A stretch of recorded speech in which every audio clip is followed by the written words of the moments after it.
Shalom semua. Puji Tuhan, kita semua karena kebaikan Tuhan kita boleh dalam keadaan sehat. Ya, ini semua merupakan anugerah. Siapa yang setuju dengan saya bahwa kesehatan itu penting? Amin ya. Kesehatan itu sangat penting. Oleh sebab itu hari ini kita semua yang diberi kesehatan yang baik harus jaga baik-baik. Ya, oke. Hari ini saya ingin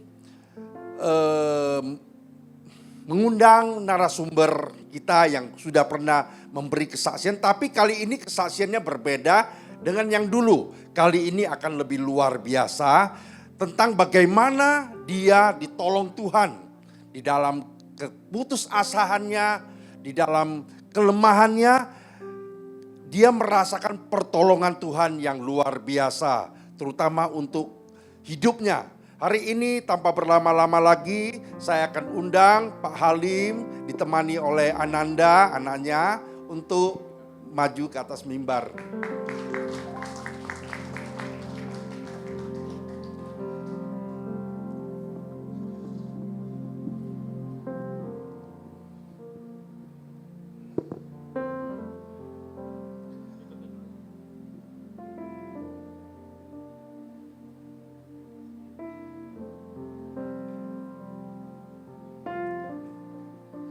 Selamat malam Pak Halim, silakan duduk. Ya, Anda silakan duduk. Cocok ciri. Silakan duduk. Luar biasa ya Pak Halim ya? Luar biasa. Luar biasa, oke. Hari ini kita semua melihat, ya saya rasa juga banyak udah pernah ketemu dengan Pak Halim. Pak Halim hari ini berbeda dengan Pak Halim yang dulu. Setuju? Ya, dulu dia itu langganan rumah sakit. Bahkan sudah beberapa kali mengadakan tindakan operasi yang besar, yang berbahaya. Tetapi hari ini begitu luar biasanya Tuhan kita. Pak Halim boleh duduk di mimbar sini, boleh kesaksian buat kita semua tentang bagaimana pertolongan Tuhan di dalam hidupnya. Hari ini lu lihat dia begitu seger, begitu berisi ya, bahkan lebih dari berisi. Sama kita Pak Halim ya.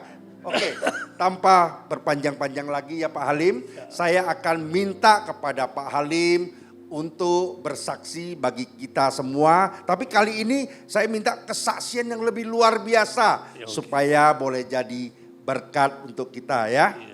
Oke, pertanyaan pertama yang saya ingin berikan kepada Pak Halim yaitu saya pernah dapat info ya Pak Halim di tahun 2003 Pak Halim itu pernah ngomong ke Pak Gem ya bahwa rasanya ini hidup saya ini udah tidak lama lagi nih. Apakah benar seperti itu? 2002. 2002, oh ya. Saya salah dengar, oke. 2002. Itu umur saya 57. Saya merasa 57 adalah hari terakhir saya. Kenapa bisa begitu? Kayaknya ada insting atau film ya. Feeling yang datang itu tiba-tiba 57 itu memang saya kejadian. Itu saya tinggal di rumah sakit tiba-tiba disuruh sama dokter pulang. Pulang ke rumah itu saya kurus banget. Kaki saya kurus, kaki saya berdiri gak bisa. Naik sedikit aja puyeng, oyong gitu. Jadi saya bisa pingsan lagi gitu. Itu kejadian itu memang terjadi waktu 57 itu. Memang kejadian saat itu kondisi Pak Halim seperti apa? Kondisi saya itu waktu itu memang agak tiba-tiba waktu itu yang kira-kira mau masuk itu tahun 57 itu selang tiba-tiba ada sakit dan lemah dan bangun aja gak bisa. Bangun itu terasa puyeng kepala gitu loh. Ditinggal di rumah sakit kira-kira 7 hari lah. 7 hari atau 8 hari. Saya bingungnya kenapa, jadi saya jadi takut. Karena saya waktu tinggal di rumah sakit disuruh pulang sama dokter. Disuruh pulang? Disuruh pulang saya takut jadi dia. Dokter bilang apa, masa cuma suruh pulang udah begitu? Kamu pulang aja katanya gitu loh. Jadi saya kaget gitu. Kalau orang lagi sakit disuruh pulang dan saya sehat bisa berdiri enggak ya.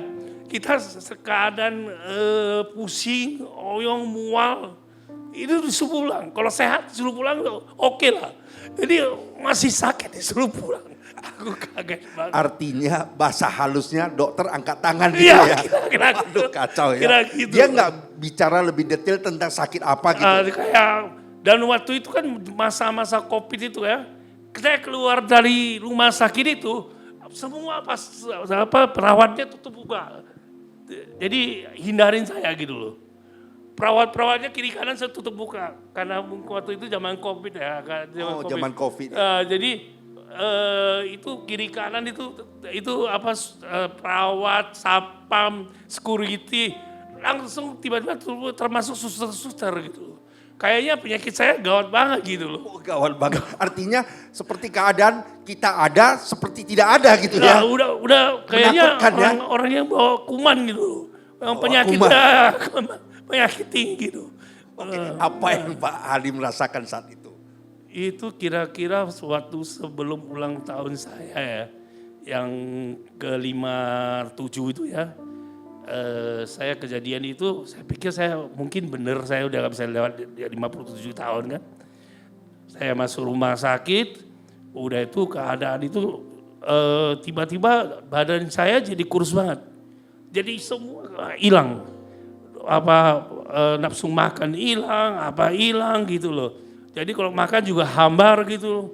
Jadi udah tinggal di rumah sakit sekitar 8 hari itu 9 hari lah. Tiba-tiba dokter suruh pulang. Yang pulangnya benar-benar saya takut itu. Oke, ketika sampai di rumah kira-kira apa yang Pak Halim rasakan saat itu? Saya waktu itu masih puyeng. Masih puyeng. Masih mual selama seminggu atau 2 minggu masih puyeng banget dan tidak bisa bangun. Dari ranjang aja mau berdiri aja gak bisa. Harus begini, senderan kayak gitu kayak orang sakit benar itu orang apa sih, orang koma gitu loh. Jadi saya sabik sekali karena keadaan itu dan mulai takut. Karena kaki saya menjadi susut kecil. Tangan susut, saya, ya. semua saya susut. Kayak orang udah tiba-tiba itu kira-kira tunggu waktu lah. Berarti keadaan saat itu Pak Halim sudah pasrah ya? Udah pasrah. Sudah pasrah, oke. Saya udah telepon ke orang tua saya di Amerika, kakak saya di Amerika. Pas itu orang tua saya masih koma juga. Kepada adik-adik saya, kepada keluarga saya, semua saya kasih tahu, telepon ke Medan, ke Pekanbaru, saya teleponin semua. Dan saya bilang saya mungkin udah gak bisa lewat, saya minta izin. Sambil ngomong itu saya nangis. Artinya itu udah benar-benar kita pasrah, sudah Ya. sampai izin ke keluarga semua lah ya. Berarti udah itu. ya anggapnya Tuhan kamu ambil lah gitu ya. Ya bukan kayaknya udah bisa lewat, punya feeling dari 3 tahun yang lalu, ada 2 tahun yang lalu memang perasaan udah 57 gak bisa lewat. Adalah gap saya di situ. Oke. Dan saya juga mungkin bicara sama pendeta saya, Pak Gem juga, saya ngomong juga, mungkin saya gak bisa lewat 57. Waktu itu memang gawat sekali itu keadaan itu, mencekam banget. Oke. Berarti udah benar-benar drop mencekam lah ya. Ibaratnya seperti orang bilang telur di ujung tanduk ini Ya, tinggal betul. tunggu waktunya dipanggil Ya, saja betul. Ini ada pertanyaan selanjutnya ya. Waktu itu kan Pak Halim sudah terima Tuhan Yesus belum? Waktu itu masih belum. Masih belum. Sejak kapan Pak Halim terima Tuhan Yesus? Setelah kejadian itu, saya mungkin dikasih waktu yang terspesial supaya saya bisa terima Tuhan Yesus. Saya ke Amerika, masih bisa ke Amerika. Waktu itu udah tiba-tiba jadi sembuh dan ke Amerika ketemu ibu saya dalam keadaan koma. Jadi ada pendeta yang doain beliau juga. Tiba-tiba pendeta itu ngomong sama beliau, apakah anak kamu mau ikut dengan kamu beragama Kristen? Tiba-tiba matanya meletok, gitu loh. Jadi yang udah koma, yang matanya tidur melulu, tiba-tiba melotot. Jadi Jadi saya waktu sama itu saya bilang sama pendeta, saya akan terima Tuhan Yesus. Saya pulang ini, saya pasti minta dibaptis. Setelah pulang ke Jakarta, saya langsung menghadap Pak Gem. Saya bilang, tolong baptis saya. Tolong baptis saya.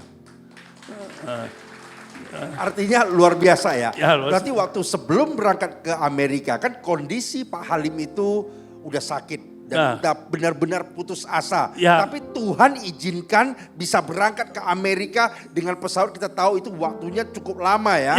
Perjalanan yang cukup panjang, Tuhan kasih kekuatan. Artinya 27 jam ya. 27 jam. Artinya itu memang kalau nggak karena Tuhan, kita sudah nggak bisa apa-apa, benar ya? Gak bisa. Oke, luar biasa sekali ya. Luar biasa.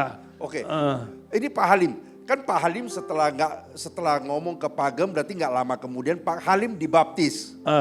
Setelah Pak Halim dibaptis, apa yang Pak Halim rasakan ketika itu? Saya waktu dibaptis itu saya merasakan ada ketenangan, kenyaman banget gitu loh. Wow, luar biasa. Dan hati saya tidak takut dengan kematian lagi. Dulu sangat takut. Dulu sangat takut mati ya. Takut Tapi kematian. setelah dibaptis, perasaan takut itu hilang gitu. Hilang sama sekali dan Oke. tidak takut. Dan setelah saya diikutin kembali dari luar negeri, saya minta dibaptis sama Pak Gem. Setelah saya dibaptis sama Pak Gem, saya selama 8 bulan itu saya sangat sehat. Sangat sehat dan sangat hidup dengan tertib dan apa itu. Berarti sempat merasakan masa-masa sehat ya. Artinya dalam keadaan baik gitu. Keadaan baik. 8 bulan lamanya ya. 8 bulan. Oke, lanjut. Jadi setelah itu mungkin dokter ketemu saya dan mengatakan kamu udah boleh cangkok yang baru lagi. Karena ini cangkok yang ketiga. Cangkok yang ketiga ya. Yang pertama saya gak ada bimbingan adanya Yesus. Itu saya takut sekali. Kedua, saya sangat takut sekali. Ketiga, setelah ada bimbingan Yesus dan doa dari gereja, dari teman-teman gereja doa, membeli bimbingan iman yang baik, saya jadi menjadi gak takut saya. Padahal yang ketiga ini yang paling berbahaya kan? Paling bahaya. Coba kira-kira Karena Pak Halim seberbahaya apa itu? Ketiga kali itu harus operasi 2 kali. Dua kali. Pertama dioperasi, saya ginjal yang rusak satu diangkat. Kan dulu ginjal saya kan udah kedua kali itu kan udah dalamnya isi 4 kan. Jadi yang ketiga itu berarti harus ambil satu dulu keluar dari dalam itu.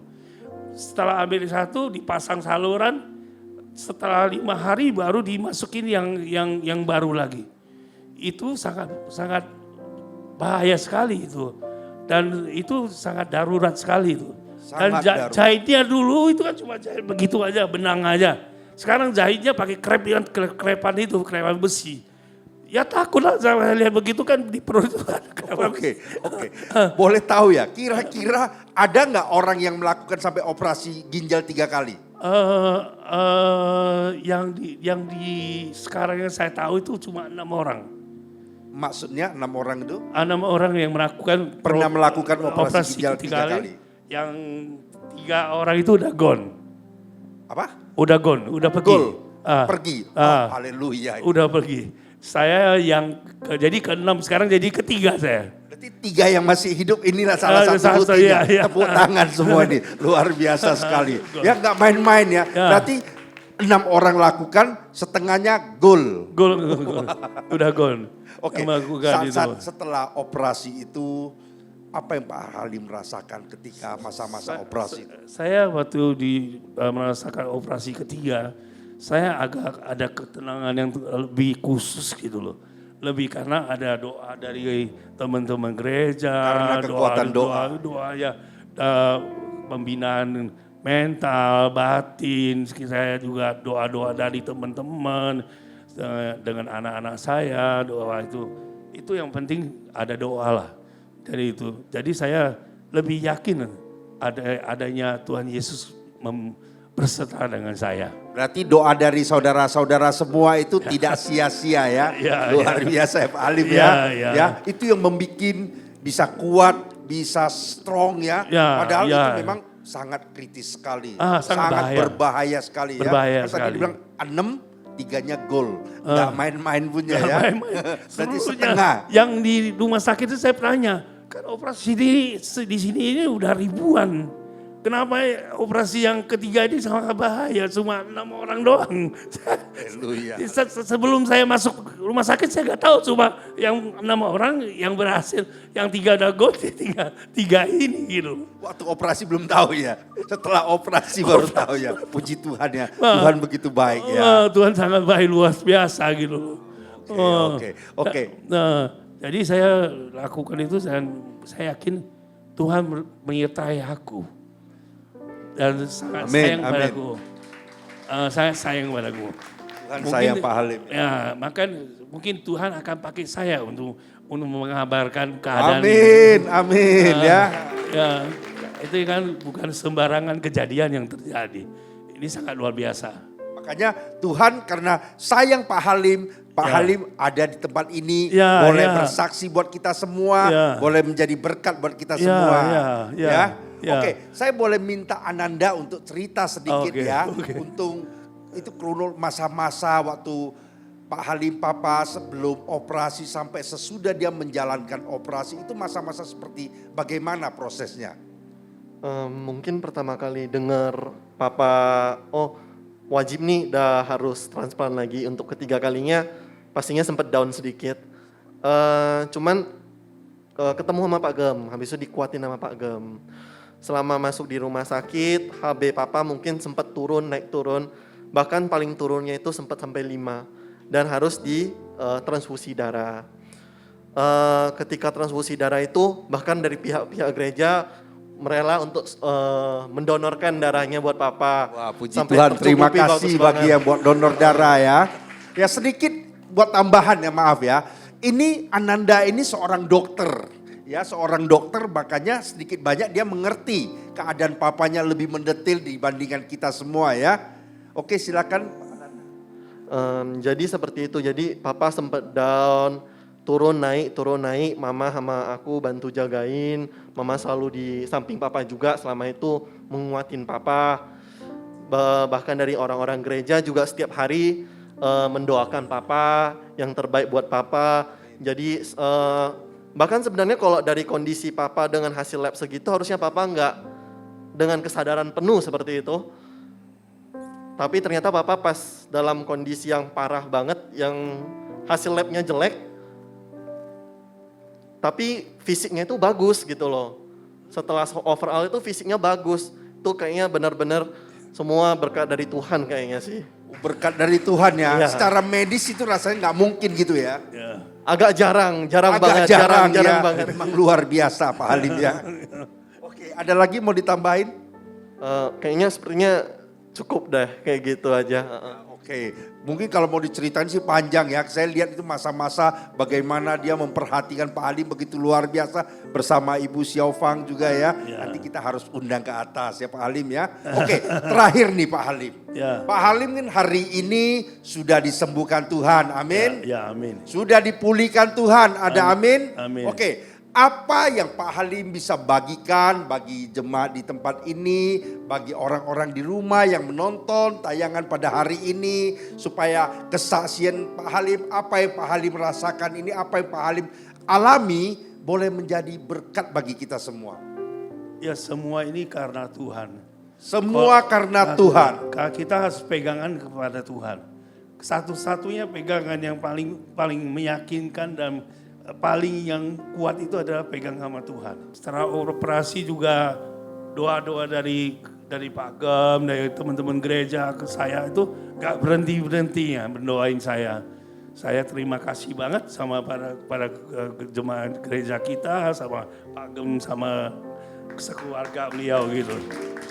Ya, jadi hidup itu kita harus yakin adanya Tuhan. Kalau kita yakin, jalan pasti ada. Dan tidak mungkin gak ada. Jadi jalan itu sangat mujizat. Termasuk donor yang ke saya juga tiba-tiba mujizat. Udah bisa datang kepada saya dan mengatakan dia mendonor kasih saya. Luar biasa ya. Ya, mujizat. Gak sengaja itu. Dia pegawai saya dan tiba-tiba mengatakan, ayo Pak saya donor kasih Bapak, yuk. Kata saya biar Bapak gak susah. Itu susah loh. Soalnya mungkin kita punya duit untuk operasi. Tapi donornya belum tentu ada. Banyak yang donornya belum ada. Dan donor itu cocok sama saya itu mungkin arahan dari Tuhan ke saya. Kadang-kadang belum tentu cocok juga. Belum cocok juga. Gak semua donor itu bisa cocok sama kita. Itu bukan kiriman dari Tuhan, nggak mungkin nggak ada itu luar biasa. Dengan sekian manusia, orang nggak mungkin mau kadang-kadang yang donor itu kan. Ini orang datang sendiri dan kerja sama saya dan mau donor ke saya itu luar biasa.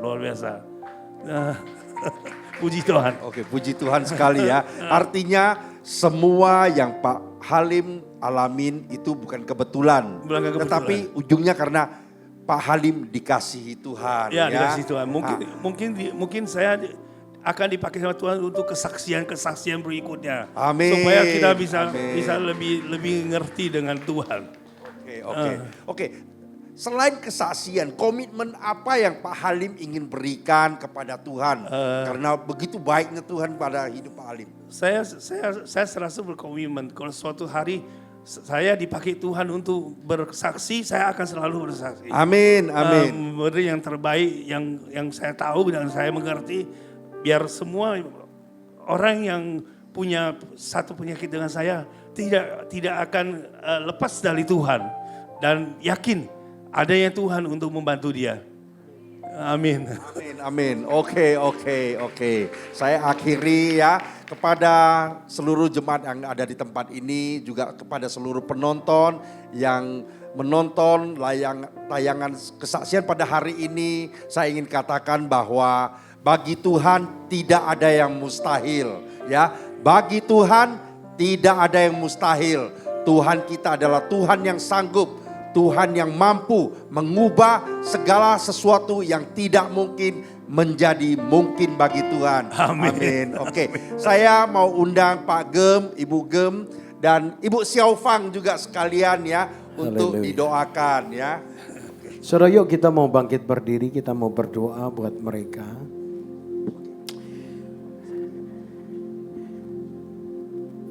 Satu hal yang pasti saudara, selama Pak Halim akan dioperasi, permintaan mereka akan doa itu setiap hari. Pak, kalau bisa datang doakan. Pak, kalau bisa. Jadi mereka mengandalkan Tuhan. Dan saya melihat waktu operasi itu ya Pak Halim ya, begitu mulus. Hampir gak ada hal yang aneh-aneh gitu. Memang waktu pertama lupa bahwa ada pengencer darah, jadi darahnya keluar terus. Xiaofang yang duduk, ya Ananda, ayo Xiaofang duduk. Dan yang luar biasa begini saudara, waktu operasi mau berlangsung, saya tahu seharusnya dia itu Pak Halim akan jadi panik. Tapi yang luar biasa malah dia yang menguatkan kita semua yang datang. Saudara. Tepuk tangan yang meriah bagi Tuhan. Bersama Tuhan yang pasti adalah damai sejahtera yang melampaui segala akal dan pikiran, itu memenuhi hati kita. Katakan amin. Nah, sejak Pak Halim dibaptis, Ananda selalu bilang begini, Pak sebenarnya itu secara kedokteran, dia mungkin gak masuk rumah sakit. Tetapi pada kenyataannya, kondisinya itu bisa ibadah setiap minggu ke gereja. Yang sebenarnya gak bisa berdiri. Tapi Tuhan adalah kekuatannya. Katakan amin. Tepuk tangan lagi bagi Tuhan. Amin. Dan kedua, saudara saya memberitahu, yang luar biasa adalah Bu Xiaofang. Tak henti-hentinya dengan kasih. Ya Pak Halim ya. Punya istri yang luar biasa. Ya luar biasa kembali. Bersyukur ya. Tuhan taruh seorang istri yang mencintaimu. Kedua dia mencintai Tuhan dengan sungguh-sungguh. Yuk arahkan tangan kita. Sebagaimana apa yang Tuhan firmankan. Apa yang keluar dari mulut Pak Halim dan keluarganya. Dia boleh menjadi saksi bagi banyak orang.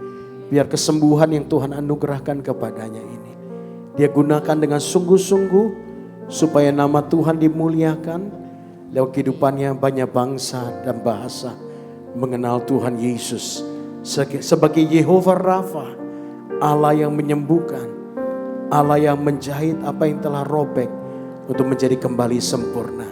Karena itu Bapa berikan anugerah kepada hamba-Mu, kesehatan yang sempurna untuk boleh bersaksi sampai ke bangsa-bangsa. Tuhan, setiap benih yang telah ditabur oleh Ibu Syaufang sebagai seorang istri, sebagai seorang anak Tuhan yang sungguh-sungguh berharap kepada Tuhan, demikian Tuhan menjawab setiap doa-doanya. Dan doa-doanya ini segala bangsa dan bahasa memuji Tuhan. Dan juga kami berdoa buat Bu Syaufang dalam kehidupannya boleh menjadi berkat khususnya untuk orang-orang China, orang-orang Chinese yang boleh ada di Indonesia Tuhan. Yang dia boleh memenangkan sebanyak mungkin orang untuk kemuliaan nama Tuhan. Juga Anda sebagai seorang dokter, Tuhan Engkau memberikan promosi buat kehidupannya. Keberhasilan, keagungan, kemuliaan Tuhan anugerahkan juga buat Ananda. Terima kasih Bapa di sorga. Kiranya kesaksian hari ini boleh menjadi berkat dan memberikan pengharapan yang baru kepada orang-orang yang kehilangan pengharapan karena sakit penyakit. Karena kami tahu di dalam Tuhanlah segala pengharapan, segala mujizat dianugerahkan. Pengharapan adalah sau yang kuat dan aman, yang berlabuh sampai ke belakang tabir, yang aman bagi jiwa kami. Terima kasih Bapa di sorga, hanya di dalam nama Tuhan Yesus Kristus kami berdoa. Haleluya. Amin. Tepuk tangan yang meriah bagi Tuhan. Terima kasih Pak Halim buat